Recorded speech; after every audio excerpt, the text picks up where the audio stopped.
살기 위해 한국으로 왔습니다. 제발 우리 가족 좀 받아주세요. 평범한 토요일 오후 인천국제공항 입국자는 그야말로 아수라장이었습니다.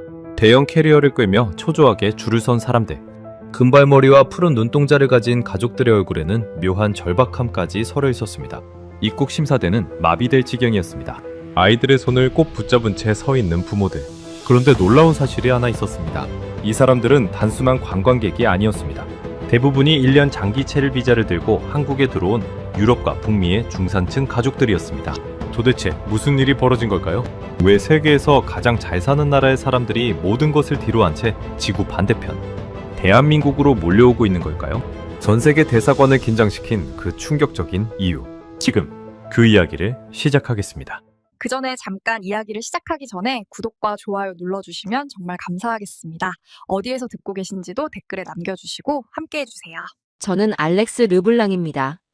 프랑스 파리 중심부 센 강이 훤히 내려다 보이는 고급 아파트에 살며 잘 나가는 글로벌 IT 기업의 최연소 임원으로 일하고 있었죠.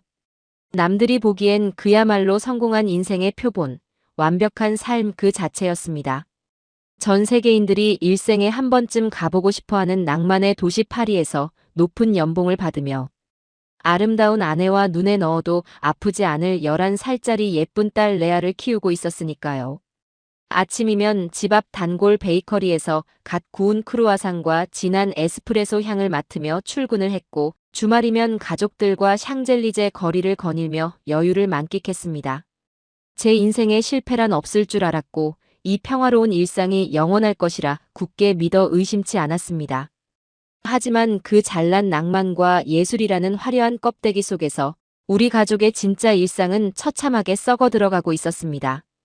아니, 정확히 말하자면 파리라는 도시 자체가 거대한 범죄의 늪으로 변해버린 지 오래였던 것이죠.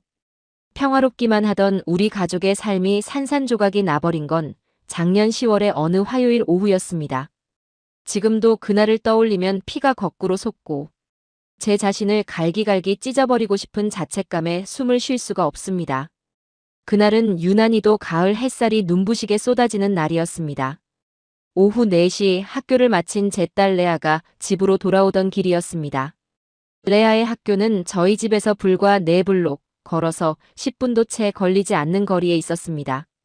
파리에서도 꽤나 부유층이 모여 살고 치안이 좋다고 소문난 동네였기에 저희 부부는 이제 11살이 된 딸아이가 자립심을 길러야 한다며 그 짧은 하굣길을 혼자 걷도록 허락했던 겁니다. 그 알량한 교육관이 제 딸의 영혼을 파괴할 끔찍한 지옥문이 될 줄은 꿈에도 상상하지 못한 채 말입니다. 모퉁이를 돌아 집으로 향하던 레아 앞을 시커먼 후드를 뒤집어 쓴 10대 후반의 불량배 3명이 가로막았습니다. 한밤중도 아니고 으슥한 골목길도 아니었습니다. 해가 버젓이 떠서 거리를 비추고 있었고 바로 길 건너편 노천 카페에는 커피를 마시며 담소를 나누는 어른들이 앉아있는 대낮의 한복판이었죠. 짐승 같은 놈들은 낄낄거리며 제 어린 딸을 거칠게 벽으로 밀어붙였습니다. 그리고는 레아가 메고 있던 분홍색 백팩을 무작정 잡아당기기 시작했습니다. 너무 놀란 레아가 비명조차 지르지 못하고 가방끈을 두 손으로 꽉 쥔 채 덜덜 떨며 울음을 터뜨리자 그중 체격이 제일 큰 놈이 레아의 뺨을 아주 세게 후려쳤습니다. 아이가 바닥에 나뒹굴자 그 악마 같은 놈은 주머니에서 서늘하게 번쩍이는 잭나이프를 꺼내 들었습니다. 그리고는 이제 겨우 11살 된 제 딸의 목덜미에 그 차가운 칼끝을 들이밀며 속삭였습니다. 소리 지르면 이 예쁜 얼굴을 평생 못 알아보게 그어버릴 테니까 조용히 가방 내놔. 그 끔찍한 협박에 제 딸은 숨조차 제대로 쉬지 못하고 얼어붙고 말았습니다. 놈들은 레아의 가방을 빼앗아 바닥에 패대기 치고는 그 안에 들어있던 지갑과 작은 어린이용 휴대폰, 심지어 아이가 아끼던 작은 곰인형 열쇠고리까지 뜯어내 챙긴 뒤 유유히 사라졌습니다. 하지만 저를 정말 미치게 만들었던 더 끔찍하고 구역질 나는 사실이 뭔지 아십니까? 길 건너편 테라스에서 그 모든 참상을 똑똑히 지켜보고 있던 그 교양 넘치는 파리의 어른들 중 단 한 사람도 제 딸을 구하러 달려오지 않았다는 겁니다. 그들은 그저 자기들의 에스프레소 잔을 만지작거리며 눈을 피하거나 귀찮은 범죄에 휘말리기 싫다는 듯 고개를 돌려버렸습니다. 인권과 연대, 톨레랑스를 부르짖는 선진국. 프랑스의 민낯은 대낮에 칼을 든 소매치기범들 앞에서 그렇게 철저하고 비참하게 짓밟히고 있었습니다. 그날 밤부터 우리 가족의 삶은 그야말로 생지옥으로 곤두박질 쳤습니다. 뺨이 붉게 부어오른 채 파랗게 질린 얼굴로 경찰의 손에 이끌려 집에 돌아온 레아는 그날 이후로 완전히 웃음을 잃어버렸습니다. 밤마다 끔찍한 악몽에 시달리며 비명을 지르며 깨어났죠. 아빠, 살려주세요. 그 사람들이 또 왔어. 칼을 들고 있어. 새벽 2시, 3시, 4시. 밤새도록 땀에 흠뻑 젖어 발작하듯 우는 딸아이를 품에 꽉 끌어안고 달래며 저와 아내는 소리 없는 피눈물을 삼켜야만 했습니다. 아이는 스트레스로 인해 밤마다 이불에 오줌을 지렸고 몸무게는 한 달 만에 5kg이나 빠져버려 뼈만 앙상하게 남은 안쓰러운 모습이 되어버렸습니다. 더 이상 레아는 부모의 손을 잡지 않고서는 단 1m도 밖을 걷지 못하는 아이가 되었습니다. 아침마다 배가 아프고 토할 것 같다며 울면서 학교 가기를 거부했고 제가 억지로 차에 태워 학교 안까지 데려다 주어도 수업 시간 내내 창밖만 멍하니 바라보며 누군가 쳐들어올까봐 벌벌 떤다고 담임 선생님이 매일같이 전화를 해왔습니다. IT 기업의 최연소 임원이라는 화려한 타이틀, 남들이 부러워하는 높은 연봉, 내 몸에 딱 맞는 고급 정장. 그딴 것들이 대체 내 인생에 무슨 소용이 있단 말입니까? 내 핏줄 하나, 내 세상에서 가장 예쁜 딸이 대낮에 자기 집 앞을 걷는 것조차 지켜주지 못하는 세상에서 제일 무능한 아빠라는 처절한 죄책감이 매일 밤 제 심장을 갈기갈기 찢어 놓았습니다. 사건 다음 날, 저는 이성을 잃고 당장 경찰서로 쳐들어가 책상을 엎으며 울분을 토했습니다. 제발 그 짐승 같은 놈들을 잡아달라고, 내 딸의 인생을 망친 놈들을 감옥에 쳐넣어 달라고 애원했죠. 하지만 저에게 돌아온 대답은 절망 그 자체였습니다. 사건을 담당한 경찰은 컴퓨터 모니터에서 눈도 떼지 않은 채 마치 오늘 날씨가 흐리다고 말하듯 무미건조하게 대꾸하더군요. 무슈 르블랑. 심정은 이해합니다만 파리에서 이런 종류의 소매치기나 노상 강도는 하루에도 수백, 수천 건씩 일어납니다. CCTV도 없는 사각지대였고 아이가 칼에 찔려 크게 다치지 않은 것만으로도 조상님께 감사해야 할 판입니다. 현실적으로 그런 잡범들을 일일이 잡아들이는 건 불가능에 가깝습니다. 그냥 액땜했다고 치고 아이 간수나 잘하십시오. 그 순간 제 머릿속에서 무언가 툭 하고 끊어지는 소리가 들렸습니다. 깨달아버린 것이죠. 국가가 우리가 그토록 자랑스러워하던 이 잘난 선진국의 시스템이 더 이상 내 가족의 생명과 안전을 지켜주지 않는다는 잔혹한 현실을 말입니다. 출근길 지하철에 탈 때마다 마약에 취해 비틀거리는 이상한 사람들의 눈치를 살피며 가방을 끌어안아야 하고 해가 지면 아내와 딸이 마치 전시 상황처럼 현관문을 2개, 3개씩 걸어 잠그고 집 안에만 벌벌 떨며 갇혀 지내야 하는 살. 이것은 결코 살아있는 사람의 삶이 아니었습니다. 그저 매일매일 누군가의 범죄 표적이 되지 않기만을 신에게 기도하며 아슬아슬하게 목숨만 부지해 나가는 끔찍한 러시안 룰렛 생존 게임일 뿐이었습니다. 아내와 저는 매일 밤 딸이 잠든 후 식탁에 마주 앉아 뜬 눈으로 밤을 새웠습니다. 아내는 소리내어 울지도 못하고 입을 틀어막은 채 눈물만 뚝뚝 흘렸고 저는 머리를 쥐어뜯으며 탈출구를 찾았습니다. 영어가 통하는 영국 런던으로 갈까? 아니면 복지가 좋다는 캐나다나 스위스로 이민을 갈까? 매일 밤 전 세계의 이민 정보를 뒤졌지만 돌아오는 것은 더 깊은 짙은 절망뿐이었습니다. 런던은 흉기 범죄가 파리보다 더 심각했고 북미는 총기 사고와 마약 좀비들로 거리가 마비되어 있었으며 유럽의 다른 국가들 역시 치안 붕괴와 동양인, 이민자를 향한 혐오 범죄로 골마 터져 있었습니다. 이 거대한 지구상에 내 딸 레아가 마음 편히 학교에 가고 밤에 친구들과 아이스크림을 먹고 싶다며 웃으며 밖을 나설 수 있는 안전한 나라는 정녕 단 한 곳도 없는 것일까? 우리는 서서히 미쳐가고 있었습니다. 그러던 어느 금요일 밤이었습니다. 지쳐 쓰러져 있던 저에게 아내가 충혈된 눈으로 노트북 화면을 들이밀며 제 팔을 미친 듯이 꽉 잡았습니다. 알렉스 여보, 여기를 봐요. 제발 한 번만 여기를 봐요. 여기라면. 이 나라라면 우리 레아가 다시 예전처럼 웃을 수 있을지도 몰라요. 아내가 떨리는 손으로 보여준 것은 아시아의 작은 반도.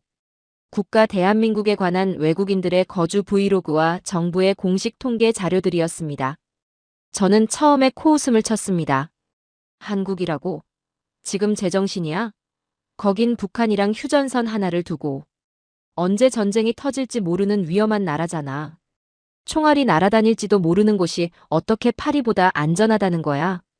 서구권 언론이 수십 년간 심어준 낡고 편협한 편견에 단단히 사로잡혀 있었던 것이죠. 하지만 아내가 보여주는 화면 속 영상과 객관적인 데이터들은 그야말로 제 뒤통수를 망치로 세게 후려치는 듯한 엄청난 충격이었습니다. 노트북 화면 속 한국의 밤거리는 저에게 경이로움 그 자체였습니다. 밤 10시가 훌쩍 넘은 캄캄한 시간, 레아 또래의 10살 남짓 되어 보이는 작은 여자아이가 자기 몸집만 한 커다란 학원 가방을 메고 혼자서 이어폰을 꽂은 채 콧노래를 부르며 버스에서 내려 집으로 걸어가고 있었습니다. 길거리에는 대낮처럼 환한 가로등이 사각지대 없이 켜져 있었고 주변을 걷는 어른들 그 누구도 아이를 위협하거나 쳐다보지 않았습니다. 아이 역시 주변을 두리번거리며 경계하는 기색이라곤 털끝만큼도 없이 너무나 평온하고 당연하다는 듯이 밤거리를 걷고 있었습니다. 더 제 눈을 의심하게 만든 것은 다음 영상이었습니다. 서울의 한 대형 카페 안 20대 여성 혼자 앉아있던 테이블 위에 수백만 원짜리 최신형 노트북과 명품 지갑, 스마트폰이 덩그러니 놓여 있었습니다. 그런데 그 여성은 아무런 안전장치도 없이 그 귀중품들을 테이블에 그대로 방치한 채 화장실을 가느라 10분 넘게 자리를 비운 겁니다. 파리였다면 단 10초 아니 5초 만에 누군가 들고 튀었을 물건들이 한국에서는 수십 명의 사람들이 지나다니는데도 10분이 넘도록 그 자리에 고스란히 놓여 있었습니다. 심지어 옆 테이블의 한국인들은 남의 물건엔 아예 관심조차 없다는 듯 자기 할 일만 하고 있더군요. 도무지 믿을 수가 없었습니다. 이건 한국 정부가 돈을 주고 조작한 홍보 영상이 아닐까 의심하며 저는 밤을 꼬박 새워 유엔과 글로벌 조사기관이 발표한 한국의 범죄율, 아동 안전도, 야간 보행 안전 지수, 치안 인프라 관련 공식 통계를 미친 듯이 뒤져나갔습니다. 결과는 압도적이고 경이로웠습니다. 전 세계 치안 순위 최상위권, 강력 범죄 발생률 최하위권. 민간인의 총기 소유가 원천적으로 불가능하고 골목마다 촘촘하게 설치된 CCTV와 24시간. 불을 밝히는 편의점들이 도시 전체를 거대한 보호막처럼 감싸고 있는 나라. 범죄를 저지르면 하루 이틀 만에 반드시 경찰에 검거되고 마는 전 세계에서 가장 안전하고 완벽한 철옹성. 그것이 바로 대한민국이었습니다. 영상을 너클 잃고 바라보던 제 등 뒤로 어느새 잠에서 깬 레아가 다가와 섰습니다. 화면 속 혼자 걷는 한국 아이의 모습을 보며 벌벌 떨던 레아의 작은 입술이 열렸습니다. 아빠, 저긴 어디야? 나도 저 아이처럼 무서워하지 않고 밖을 걷고 싶어. 칼 든 아저씨들이 없는 곳에서 살고 싶어. 눈물이 그렁그렁하게 맺힌 레아의 그 간절한 한마디가 제 가슴에 거대한 불덩이를 던져 넣었습니다. 더 이상 단 하루도, 단 1초도 지체할 시간이 없었습니다. 저는 다음 날 아침 사표를 주머니에 품은 채 곧장 파리 본사의 최고 경영자실로 쳐들어갔습니다. 대표님, 딱 1년입니다. 딱 1년만 한국 서울에서 원격으로 재택근무를 하게 해주십시오. 제 연봉의 30%를 깎아도 좋고 임원 타이틀을 내려놓으라 해도 기꺼이 받아들이겠습니다. 하지만 지금 이대로 우리 가족이 파리에 계속 남는다면 제 사랑하는 딸은 영영 정신이 무너져 내릴 것이고 저 역시 미쳐버려서 결국 이 회사를 그만두게 될 겁니다. 제발 제 가족의 목숨을 살릴 수 있게 허락해 주십시오. 처음엔 핵심 임원이 시차도 맞지 않는 아시아로 간다니 미쳤냐며 펄쩍 뛰고 화를 내던 대표도 금방이라도 무릎을 꿇고 오열할 것 같은 제 절박한 눈빛과 지난 15년간 제가 회사에 쏟아부은 헌신을 떠올리며 결국 두 손을 들고 말았습니다. 아시아 시장 확장을 위한 지사와의 협업 프로젝트를 구실로 기적 같은 일. 2년 서울 리모트워크 특별 승인 결제 서류에 대표의 사인이 떨어지던 날. 저는 회사 비상구 계단에 쪼그려 앉아 체면도 다 버린 채 짐승처럼 엉엉 소리 내어 울었습니다. 이제 살았다. 드디어 내 불쌍한 아내와 딸을 이 지옥 같은 범죄의 소굴에서 건져낼 수 있게 되었다는 미칠 듯한 안도감이 온몸의 피를 뜨겁게 돌게 했죠. 그 길로 저는 파리의 넓고 화려한 집을 급하게 헐값 월세로 내놓고 미련 없이 짐을 꾸렸습니다. 커다란 이민용 캐리어 4개에 우리 가족의 지난 삶을 구겨 넣는 아내의 손끝이 파르르 떨리고 있었습니다. 두려움이 아니라 벅찬 희망의 떨림이었죠. 샤를 드골 공항으로 향하는 택시 안에서 저는 창밖으로 멀어지는 화려한 에펠탑을 단 한 번도 뒤돌아보지 않았습니다. 저 쓰레기 같은 화려한 불빛 뒤에 숨어 무고한 아이들을 위협하는 잔혹한 범죄자들과 그것을 묵인하는 방관자들의 도시에 더 이상 일말의 미련조차 남아있지 않았으니까요. 제 땀찬 두 손에는 새 식구의 프랑스 여권과 그토록 간절히 바라고 바랐던 대한민국 1년 장기 체류 비자가 생명줄처럼 꽉 쥐어져 있었습니다. 거대한 비행기가 요란한 굉음을 내며 활주로를 박차고 하늘로 날아오르는 순간 지난 몇 달간 한 번도 웃지 않았던 레아가 제 품에 와락 안기며 처음으로 작고 예쁜 미소를 지었습니다. 아빠, 우리가 가는 한국은 진짜로 안 무서운 곳 맞아? 나 혼자 학교 가도 되는 곳 맞아? 저는 참았던 눈물을 몰래 훔쳐내며 레아의 머리를 꽉 끌어안고 대답했습니다. 그럼 약속할게. 그곳은 세상에서 가장 안전하고 널 지켜줄 수 있는 따뜻한 나라란다. 이것은 낭만을 좇는 단순한 여행이나 한가로운 출장이 아니었습니다. 우리 가족은 그야말로 목숨을 걸고 범죄로부터 살기 위해 유일한 피난처인 한국으로 쫓기듯 도망치는 참이었습니다. 그리고 12시간의 피 말리는 긴 비행 끝에 마침내 도착한 대한민국 인천국제공항. 저는 그곳 입국장 문을 나서는 순간 제 두 눈을 씻고 다시 볼 수밖에 없는 도무지 믿기 힘든 충격적인 광경과 마주하게 되었습니다. 12시간의 길고 피 말리는 비행 끝에 마침내 비행기 바퀴가 대한민국 인천국제공항의 활주로에 닿는 순간이었습니다. 기내에 안내방송이 울려 퍼지고 사람들의 안전벨트 풀리는 소리가 달칵달칵 들려오기 시작했죠. 저는 창문에 얼굴을 바짝 댄 채 바깥의 풍경을 뚫어지게 바라보았습니다. 아시아의 끝자락, 우리가 살던 프랑스 파리에서는 무려 10,000km나 떨어진 완전히 낯선 땅이었습니다.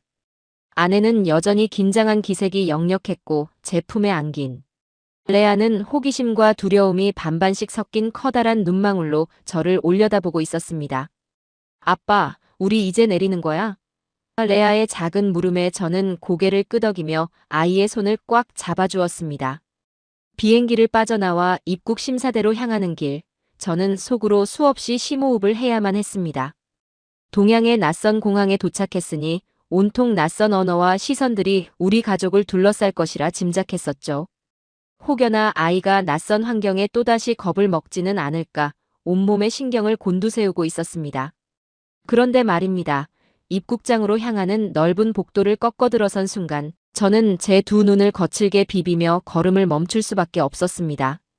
제 눈앞에 펼쳐진 광경은 제가 머릿속으로 상상했던 아시아 공항의 모습과는 너무나도 달랐기 때문입니다.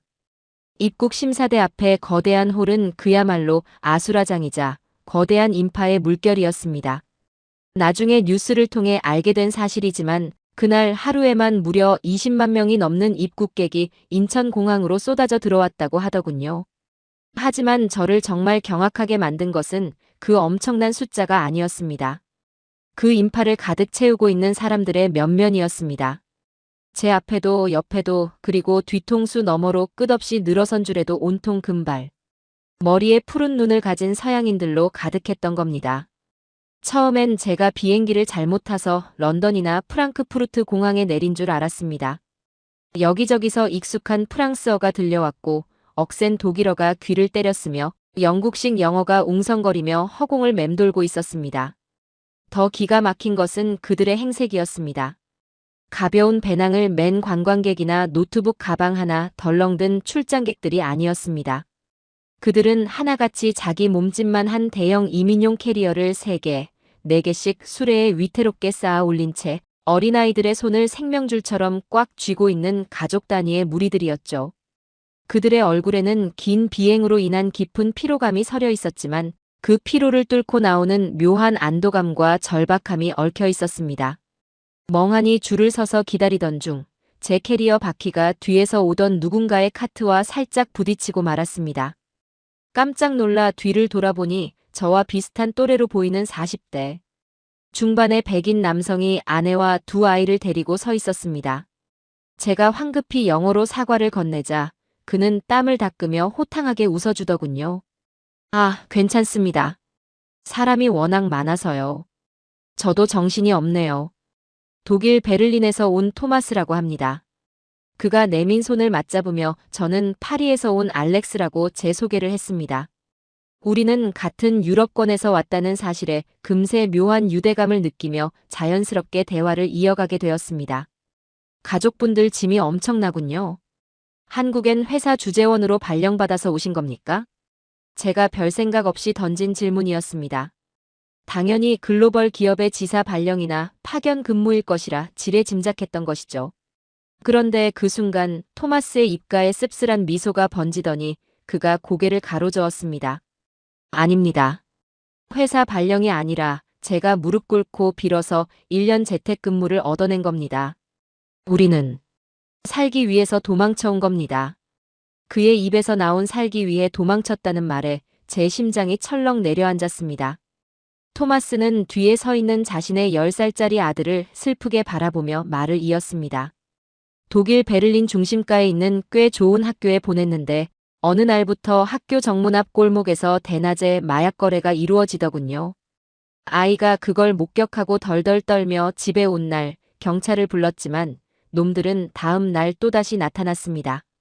치안이 무너진 겁니다. 아이들이 공원에서 놀다가 불량배들에게 돈을 뺏기고 칼로 협박을 당하는 일이 일어나는 곳에서 어떻게 부모가 발 뻗고 잠을 잡니까? 이웃나라 프랑스도 상황이 심각하다고 들었는데 맞습니까? 그의 말에 저는 뒤통수를 커다란 망치로 얻어맞은 듯한 충격을 받았습니다. 파리에서 제 딸 레아가 겪었던 그 끔찍한 대낮의 소매치기와 칼부림 협박 사건이 주마등처럼 스쳐 지나갔습니다. 저는 떨리는 목소리로 레아의 일화를 털어놓았고 이야기를 듣던 토마스의 아내 안나는 눈물을 글썽이며 제 아내의 손을 꼭 맞잡아 주었습니다. 맙소사, 파리마저 그렇게 망가졌군요. 우리도 똑같았어요. 미친 사람처럼 인터넷을 뒤지고 통계를 찾아보다가 전 세계에서 유일하게 아이들이 밤에 혼자 걸어 다닐 수 있는 나라가 한국이라는 걸 알고 뒤도 안 돌아보고 짐을 싼 겁니다. 그 순간이었습니다. 우리 앞줄에 서 있던 한 백인 여성이 훌쩍이는 소리를 내며 뒤를 돌아보았습니다. 그녀는 영국 런던에서 두 아이를 데리고 온 싱글맘 에밀리라고 자신을 소개했습니다. 제 이야기를 하시는 줄 알았어요. 런던은 지옥입니다. 해가 지기도 전인 오후 4시만 되면 아이들을 무조건 집 안에 가둬두고 문을 잠가야 해요. 지하철에서는 칼부림이 나고 길거리에선 10대들이 때로 몰려다니며 강도짓을 합니다. 내 새끼들을 그냥 마음껏 뛰어놀게 해주고 싶어서 아이들이 무서워하지 않는 나라를 찾아서 한국 대사관 앞에 이틀 밤낮을 줄 서서 1년 비자를 받아낸 겁니다. 여기 있는 사람들 아마 다 우리랑 똑같은 사연일걸요. 그녀의 손끝이 가리키는 곳을 바라보며 저는 소름이 돋아오르는 것을 느꼈습니다. 수천 명, 아니 수만 명의 유럽과 북미 중산층 부모들이 입국장을 가득 메우고 있었습니다. 콧대 높고 자존심 세기로 유명한 선진국 사람들이 아시아의 작은 나라, 대한민국으로 목숨을 걸고 피난을 오고 있었던 겁니다. 경제적 어려움 때문이 아니었습니다. 일자리를 구하기 위함도 아니었죠. 오직 단 하나 생존의 기본인 안전과 치안을 찾아서 무너져 내린 자국의 인프라를 버리고 유일한 구원의 땅인 한국으로 쏟아져 들어오고 있었던 것이죠. 이것은 단순한 이주가 아니라 전 세계가 한국이라는 거대한 요새를 향해 벌이는 기적 같은 대이동, 이른바 엑소더스였습니다. 긴 줄을 기다려 마침내 입국 심사대 앞에 섰을 때 저는 한국의 압도적인 시스템에 다시 한번 입을 다물지 못했습니다. 파리 샤를 드골 공항의 출입국 직원들은 늘 신경질적이고 고압적이며 무언가 물어보면 인상부터 찡그리기 일쑤였습니다. 하지만 이곳은 달랐습니다. 단정하게 제복을 입은 한국인 심사관은 11살 레아의 눈높이에 맞춰 환하게 미소를 지으며 완벽한 영어로 인사를 건네더군요. 한국에 오신 것을 환영합니다. 비행하느라 많이 피곤했지? 꼬마 아가씨. 그 따뜻한 미소와 친절한 한마디에 비행 내내 제 바짓가랑이를 생명줄처럼 꼭 쥐고 있던 레아의 작은 손에서 스르르 힘이 풀리는 것을 느낄 수 있었습니다. 여권에 도장이 찍히고 심사관이 손을 흔들어주자 레아는 태어나 처음 보는 한국인에게 씩씩하게 손을 마주 흔들어 주었습니다. 파리에서 겪은 트라우마 이후 처음 보는 낯선 사람을 향한 레아의 웃음이었습니다. 그 순간 제 가슴 속에서 뜨거운 덩어리 같은 것이 울컥하고 치밀어 올랐죠. 수화물을 찾는 곳에서도 기적은 계속되었습니다. 파리 공항에서는 컨베이어 벨트 주변에 서성이는 소매치기범들이나 짐꾼을 가장한 사기꾼들을 경계하느라 아이와 아내를 등 뒤로 숨기고 온몸에 날을 세워야만 했었죠. 하지만 인천공항의 수화물 수취대는 그야말로 평화로움 그 자체였습니다. 사람들은 그저 여유롭게 차례를 기다렸고 자기 짐이 나오면 조용히 카트에 실을 뿐 누구도 남의 가방을 훔쳐보거나 위협적인 눈빛을 보내지 않았습니다. 심지어 화장실에 가기 위해 캐리어와 핸드백을 의자 위에 덩그러니 놓아둔 채 사라지는 한국인 관광객들을 보며 저와 토마스는 어안이 벙벙해져서 서로의 얼굴만 멀뚱멀뚱 쳐다보기까지 했었죠. 입국장을 빠져나와 서울 시내로 향하는 리무진 버스에 올라탔을 때 어느덧 해가 뉘엿뉘엿지며 붉은 노을이 하늘을 물들이고 있었습니다. 에어컨이 시원하게 나오는 쾌적하고 조용한 버스 안.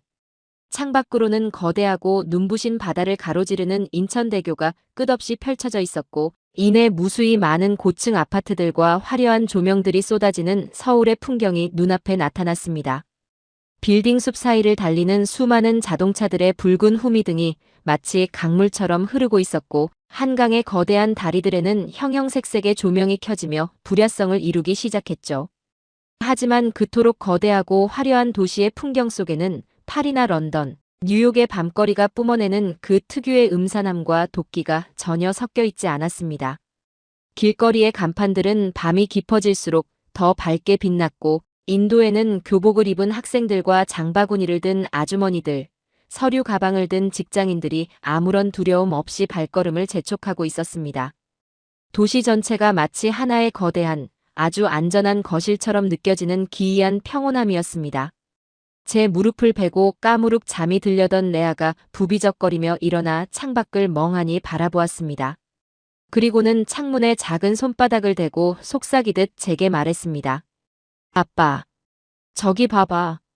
사람들이 막 뛰어다니지도 않고 막 소리 지르지도 않아. 저기 불빛들은 하나도 안 무서워. 예쁘다. 아이의 그 순수한 한마디가 제 귓가를 때리는 순간 저는 버스 창문에 머리를 기댄 채 소리 없이 흐느끼기 시작했습니다. 다행이다. 정말 다행이다. 내가 내 가족을, 내 전부인 이 작은 아이를 드디어 안전한 곳으로 데려왔구나. 무능한 아빠가 아니었구나. 파리의 집을 급처분하고 1년의 재택근무를 간청하며 처절하게 매달렸던 그 모든 지옥 같던 시간들이 눈 녹듯 사라지는 기분이었습니다. 옆자리에 앉은 아내 역시 제 어깨에 머리를 기댄 채 뺨 위로 하염없이 안도의 눈물을 흘리고 있었습니다. 우리와 같은 버스에 탄 서양인 가족들, 그 런던에서 온 에밀리 가족과 독일에서 온 토마스 가족들도 창밖의 평화로운 서울 풍경을 보며 눈시울을 붉히고 있었죠. 이것이 바로 그 잘난 선진국이라는 타이틀을 과감히 벗어던지고 우리들이 지구 반대편의 이 나라를 선택한 진짜 이유였습니다. 우리가 예약해둔 서초동의 렌트 아파트에 도착했을 때 밤은 이미 깊은 시간을 향해 가고 있었습니다. 택시에서 내려 아파트 단지에 들어선 순간 우리를 반겨준 것은 철조망이나 험악한 경비원이 아니었습니다. 비밀번호 하나로 열리는 최첨단 디지털 도어록과 티끌 하나 없이 깨끗한 엘리베이터, 그리고 문을 열자마자 신발을 벗고 들어가는 한국 특유의 문화인 바닥 난방 온돌의 따뜻한 온기였죠. 바닥에서 올라오는 그 포근한 열기가 우리 가족의 얼어붙었던 심장을 사르르 녹여주었습니다. 짐을 풀기도 전에 레아는 환하게 웃으며 거실의 커다란 통유리창 앞으로 달려갔습니다. 파리에서는 해가 지면 두꺼운 암막 커튼으로 철저하게 가려야만 했던 창문. 하지만 지금 레아는 그 커튼을 활짝 열어젖힌 채 강남의 밤거리를 내려다보며 두 팔을 번쩍 위로 뻗으며 환호하고 있었습니다. 아빠, 나 내일은 저기 보이는 편의점이라는 곳에 혼자 가서 아이스크림 사 먹어도 돼? 나 혼자 갈 수 있을 것 같아. 태어나서 단 한 번도 무언가를 혼자 해보겠다고 말한 적 없던 칼을 든 소매치기범에게 영혼이 부서졌던 11살짜리 제 딸이 한국에 도착한 지 불과 몇 시간 만에 보여준 기적 같은 변화였습니다. 저는 창문 앞에 선 레아의 작은 등을 와락 껴안으며 다짐하고 또 다짐했습니다. 이 위대하고 안전한 기적의 나라에서 내 딸의 빼앗긴 웃음을 기필코 되찾아주겠노라고 말입니다. 그리고 그 기적은 서울의 일상 속에서 제가 상상했던 것보다 훨씬 더 극적이고 감동적인 모습으로 우리 가족을 덮쳐오고 있었습니다. 서울 서초동의 낯선 아파트에 짐을 풀고 정착한 지 어느덧 한 달이라는 시간이 눈, 코 뜰 새 없이 흘러갔습니다. 파리 본사와의 시차 때문에 저는 주로 늦은 오후부터 밤까지 화상회의를 하며 재택근무를 이어가고 있었죠. 처음에는 낯선 환경에서 일의 효율이 떨어지지 않을까 노심초사했습니다. 하지만 웬걸요, 제 업무 성과는 파리에서 일할 때보다 오히려 눈부시게 수직 상승하고 있었습니다. 이유가 뭐였을까요? 아주 간단했습니다. 제 머릿속을 짓누르던 그 지독한 공포와 불안감이 거짓말처럼 싹 사라졌기 때문입니다. 창밖으로 앰뷸런스 소리만 들려도 심장이 철렁 내려앉고 아내가 전화를 받지 않으면 무슨 끔찍한 범죄에 휘말린 건 아닐까 식은땀을 흘리던 파리에서의 지옥 같던 시간들. 하지만 이곳 서울에서는 그럴 필요가 전혀 없었습니다. 거실에 앉아 노트북으로 업무를 보다가 창밖을 내다보면 단지 안을 순찰하는 듬직한 경비원 아저씨가 보였고 밤늦은 시간까지 환하게 불을 밝히고 있는 수많은 가로등과 24시간. 편의점들이 마치 거대한 요새처럼 우리 가족을 든든하게 지켜주고 있었으니까요. 아버지가 불안에 떨지 않으니 집안의 공기 자체가 달라진 겁니다. 무엇보다 가장 기적적인 변화는 제 사랑하는 딸 레아에게 찾아왔습니다. 한국에 온 지 불과 일주일 만에 레아를 매일 밤 괴롭히던 그 끔찍한 악몽이 거짓말처럼 멈추었습니다. 밤마다 식은땀을 흘리며 소리를 지르던 아이가 이제는 배를 훤히 드러낸 채 세상 가장 평온한 얼굴로 아침까지 푹 자고 일어나는 것이었죠. 쏙 빠졌던 볼살이 다시 통통하게 오르기 시작했고 창백했던 뺨에는 예쁜 홍조가 돌아왔습니다. 저희 부부는 근처에 있는 국제학교 대신 레아가 한국의 문화를 직접 몸으로 느끼며 치유받기를 바라는 마음에 동네에 있는 평범한 사립초등학교에 아이를 입학시켰습니다. 언어가 완벽하게 통하지 않는데도 한국의 선생님들과 친구들은 금발. 머리에 낯선 전학생을 너무나도 따뜻하고 다정하게 품어주었습니다. 그리고 마침내 우리 가족의 인생을 송두리째 뒤바꿔 놓은 그 충격적이고도 감동적인 화요일 밤이 찾아왔습니다. 밤 9시가 조금 넘은 시간이었습니다. 거실 소파에 앉아 아내와 넷플릭스를 보고 있던 제게 방에서 숙제를 하던 레아가 쪼르르 달려와 섰습니다. 아이의 손에는 제가 혹시 몰라 쥐어주었던 충전식 교통카드 한 장이 덜렁 쥐어져 있었죠. 아빠, 나 아이스크림이 너무 먹고 싶은데 밑에 있는 편의점에 혼자 다녀와도 돼? 딸기맛 아이스크림 딱 하나만 사올게. 그 말을 듣는 순간 저와 아내는 약속이라도 한 듯 숨을 턱 들이마셨습니다. 밤 9시. 파리였다면 이미 거리의 마약상들과 불량배들이 어슬렁거리고 멀쩡한 성인 남성조차 함부로 뒷골목을 걷지 못하는 위험천만한 시간이었습니다. 아무리 이곳이 한국이라지만 11살짜리 여자아이가 밤 9시에 보호자도 없이 혼자 밖을 나간다는 것은 서양 부모의 상식으로는 도저히 용납할 수 없는 아찔한 일이었으니까요. 아내가 사색이 되어 자리에서 벌떡 일어났습니다. 안 돼, 레아. 아빠가 같이 갈 거야. 밤이잖아. 밖이 얼마나 어두운데 혼자 나간다는 거니? 하지만 레아는 물러서지 않았습니다. 파리에서 칼을 든 소매치기에게 덜덜 떨며 비명조차 지르지 못했던 그 작고 나약했던 아이가 두 주먹을 꼭 쥐고 아내의 눈을 똑바로 쳐다보며 말했죠. 엄마, 여긴 파리가 아니잖아. 내 짝꿍 지우도 밤 10시에 피아노 학원 끝나고 혼자 집에 걸어간다고 했어. 창밖을 봐봐. 밖은 대낮처럼 환하고 아무도 날 해치지 않아. 나 이제 더 이상 겁쟁이로 살고 싶지 않아. 혼자 해보고 싶어. 아이의 그 당찬 목소리에 제 심장이 거세게 뛰기 시작했습니다. 트라우마를 극복하려는 제 딸의 눈물겨운 용기였습니다. 저는 떨리는 손으로 아내의 어깨를 감싸 쥐며 고개를 끄덕였습니다. 다녀와, 레아. 대신 무슨 일이 생기면 당장 소리를 지르고 편의점 안에서 꼼짝 말고 기다려야 해. 알았지? 레아는 환하게 웃으며 고개를 끄덕이곤 작은 크로스백 하나만 덜렁 맨 채 현관문을 열고 나갔습니다. 문이 닫히는 순간 저와 아내는 미친 사람처럼 베란다로 달려가 창문에 얼굴을 찰싹 붙였습니다. 저희 집은 15층이었고 단지 바로 앞 상가에 있는 24시간. 편의점까지는 약 100m 남짓한 거리였습니다. 저는 손이 덜덜 떨려 스마트폰의 위치, 추적 앱을 켜둔 채 두 눈에 불을 켜고 아이의 동선을 쫓기 시작했습니다. 심장이 입 밖으로 튀어나올 것만 같은 미칠 듯한 긴장감이 온몸을 짓눌렀습니다.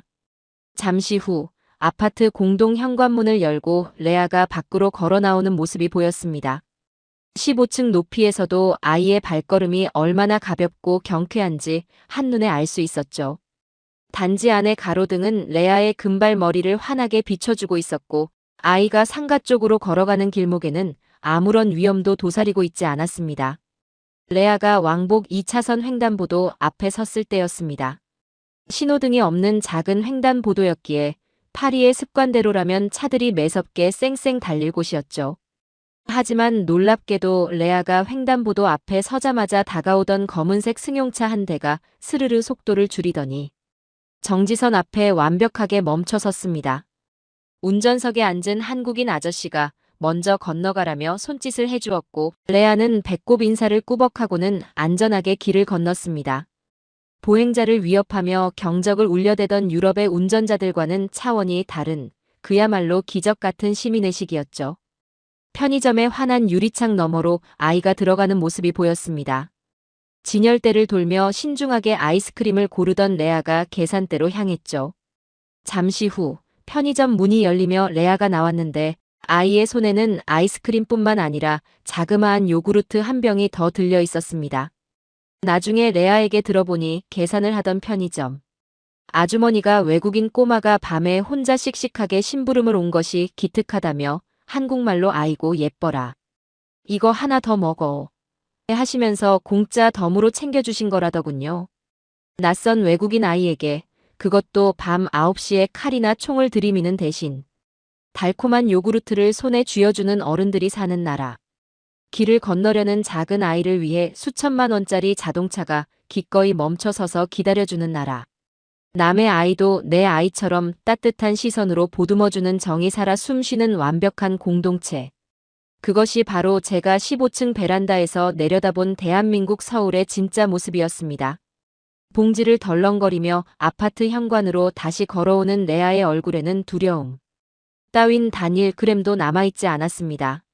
오직 성취감과 자유로움, 그리고 안전한 세상에서 마음껏 숨쉬는 아이 특유의 해맑은 미소만이 가득했죠. 현관문 도어록이 경쾌한 소리를 내며 열리고 레아가 뛰어들어왔을 때 저는 결국 참지 못하고 그 자리에 주저앉아 엉엉 소리 내어 오열하고 말았습니다. 아빠, 왜 울어? 나 진짜 잘 다녀왔어. 한국 사람들은 다 너무 친절해. 나 하나도 안 무서웠어. 레아가 제 목을 껴안으며 등을 토닥여 주었지만 제 눈물은 멈출 줄을 몰랐습니다. 파리의 대낮에 칼을 든 불량배들에게 영혼이 부서졌던 내 불쌍한 딸이 지구 반대편. 이 작은 나라에 와서 밤 9시에 혼자 아이스크림을 사오며 웃고 있었습니다. 아버지로서 지켜주지 못했던 아이의 일상을 대한민국의 그 눈부신 치안과 따뜻한 시민들이 대신 지켜주고 완벽하게 치유해준 겁니다. 이 나라의 평범한 사람들에게는 그저 일상적인 화요일 밤이었겠지만 저와 제 가족에게는 생명을 구원받은 것과 다름없는 가슴 벅찬 기적이었습니다. 아이를 재우고 난 뒤 저는 그 터질 듯한 벅찬 감정과 충격을 도저히 가슴속에만 담아둘 수가 없었습니다.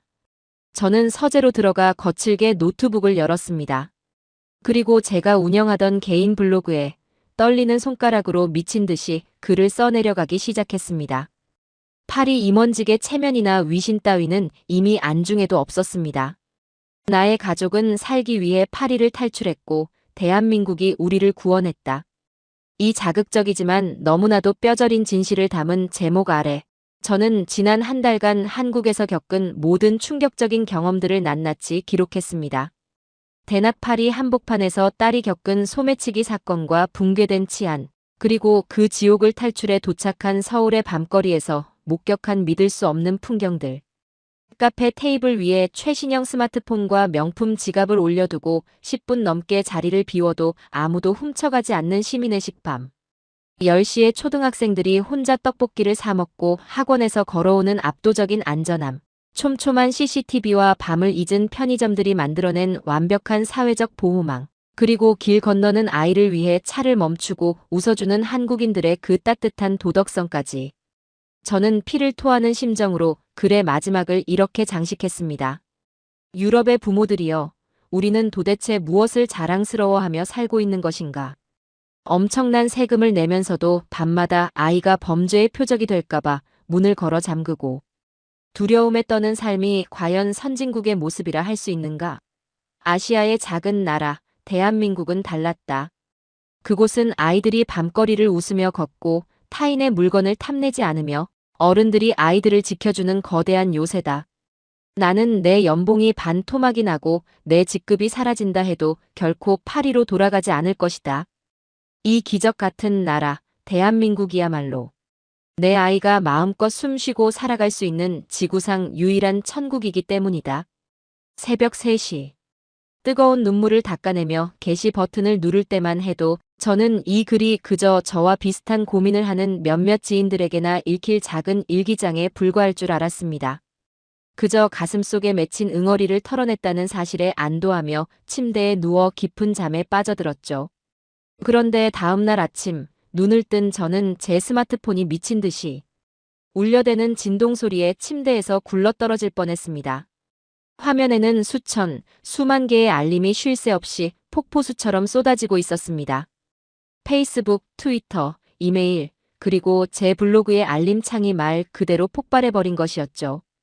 눈을 비비며 블로그 접속자 수를 확인한 저는 그 자리에 얼어붙고 말았습니다. 밤사이 제 글의 조회수는 무려 300만 회를 돌파해 있었고 댓글은 2만 개가 넘게 달려 있었습니다. 제 절절한 고백이 담긴 글이 프랑스뿐만 아니라 영국, 독일, 스페인, 심지어 대서양 건너 미국에까지 번역되어 일파만파로 퍼져나갔던 겁니다. 댓글창을 열자 그곳은 전 세계 선진국 부모들이 쏟아내는 분노와 절망, 그리고 한국에 대한 경이로움으로 가득 찬 거대한 눈물의 성지가 되어 있었습니다. 런던에 사는 두 아이의 아빠입니다. 알렉스 씨의 글을 읽고 밤새 오열했습니다. 우리 아이도 어제 공원에서 강도를 당했습니다. 당장 한국 비자를 받는 방법을 알려주십시오. 파리 16구에 사는 주부입니다. 남편에게 이 글을 보여주고 당장 한국 재택근무를 신청하라고 울면서 싸웠습니다. 살기 위해 한국으로 가야 한다는 당신의 말에 100% 동감합니다. 독일 미넨입니다. 카페에 물건을 두고 화장실을 간다는 대목에서 내 눈을 의심했습니다. 지구상에 그런 나라가 실존한단 말입니까? 한국은 기적 그 자체군요. 우리 가족도 당장 한국행을 준비하겠습니다. 저의 작고 개인적인 고백 하나가 치안 붕괴에 짓눌려 숨죽이고 있던 전 세계 서구권. 중산층 부모들의 억눌린 분노와 생존 본능의 거대한 불씨를 던져버린 것이었습니다. 낭만과 자유라는 허울 좋은 껍데기 아래 골마 터져가던 유럽의 민낯이 까발려지는 동시에 대한민국의 그 압도적인 치안과 찬란한 시민의식이 전 세계인의 마음을 단숨에 홀려버리고 말았던 것이죠. 그리고 그 폭발적인 관심은 단순한 인터넷상의 댓글이나 부러움으로 끝나지 않았습니다. 저의 글이 기폭제가 되어 전 세계에서 아이들을 지키고자 하는 절박한 부모들이 짐을 싸들고 움직이기 시작한 겁니다. 이틀 뒤 저는 파리에 남아있던 직장 동료로부터 한 통의 다급한 전화를 받고 경악을 금치 못했습니다. 그것은 세계의 질서가 뒤바뀌고 콧대 높던 선진국들이 아시아의 강국, 대한민국 앞에 철저히 고개를 숙이는 믿기 힘든 대사관 마비 사태의 짜릿한 서막이었습니다. 전화기 너머로 들려오는 동료 피에르의 다급한 목소리에는 믿을 수 없다는 경악과 짙은 흥분이 한데 뒤섞여 있었습니다. 알렉스, 너 도대체 파리에 무슨 짓을 저지른 거야? 지금 내가 쓴 그 블로그 글 때문에 프랑스 전체가 완전히 발칵 뒤집혔다고. 파리 본사에 남아있던 동료 피에르의 전화가 걸려온 것은 제가 그 감격스러운 글을 올리고 불과 이틀이 지났을 무렵이었습니다. 시차 때문에 서울은 고요한 저녁이었지만 수화기 너머로 들려오는 파리의 아침은 그야말로 아수라장이 따로 없는 듯했죠. 자동차 경적 소리와 수많은 사람들의 웅성거리는 고성이 전화기를 뚫고 나올 듯 시끄럽게 울려 퍼지고 있었습니다. 무슨 폭동이라도 일어난 건가 싶어 제가 화들짝 놀라 묻자 피에르는 숨을 헐떡이며 기가 막힌 상황을 전해주었습니다. 폭동? 아니야. 나 지금 파리 7구에 있는 주프랑스 대한민국 대사관 앞에 나와 있어. 알렉스, 내 눈앞에 지금 어떤 광경이 펼쳐지고 있는지 넌 상상도 못할 거다. 정장을 빼입은 의사, 변호사, IT 엔지니어 같은 잘난 파리의 중산층 부모들이 수천 명이나 때로 몰려와서 대사관 건물을 몇 바퀴나 에워싸고 있다고. 다들 한 손에는 내가 쓴 그 블로그 글을 프린트해서 쥐고 다른 한 손에는 아이들 손을 잡고 제발 한국 비자를 내달라고 아우성을 치고 있어. 대사관 업무는 완전히 마비됐고 서버는 다운됐대. 한국 영사관 직원들이 확성기를 들고 제발 돌아가 달라고 오늘은 더 이상 비자 접수를 받을 수 없다고 통사정을 하는 중이라니까. 저는 제 귀를 의심했습니다. 평소 아시아 국가라면 은근히 얕잡아보고 콧대 높기로는 전 세계 1등인 그 잘난 프랑스 사람들이 대한민국 대사관 문짝을 부여잡고 비자를 구걸하듯 매달려 있다는 사실이 도무지 믿기지 않았던 것이죠. 하지만 피에르의 흥분된 목소리는 거기서 끝이 아니었습니다. 나도 지금 회사에 연차 내고 줄 서 있는 중이야.